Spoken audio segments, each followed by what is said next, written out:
আমি বুঝতে পেরেছি আপু, কিন্তু সবকিছু এত মিথ্যে দিয়ে শুরু হয়েছে যে আমার পক্ষে সবকিছু এত তাড়াতাড়ি ভুলে যাওয়া সম্ভব না। আর তাছাড়া বাবা বিয়েটাও ঠিক করে ফেলেছে। আমি চাইলেও এখন আর বাবাকে কিছু না বলতে পারবো না। আমার মনে হচ্ছে এটা অনেক দেরি হয়ে গেছে। আশা করবো তুমি বুঝতে পেরেছো এবং আর কখনো আমার সামনে আসবে না। আমি কখনো তোমাকে আর মুখ দেখাবো না। আমি এখন এখান থেকে বের হয়ে চলে যাব। আর কখনোই এমন কিছু করব না যেটার জন্য তোমার লাইফে প্রবলেম হয়। তুমি কোনো ভুল ধারণায় থেকো না, ঠিক আছে? আমি কিন্তু ফেলিয়ার না, আমি গেইনার।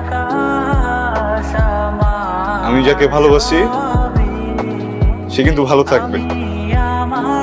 আমার ভালোবাসি কিন্তু তাকে ভালো রাখবে।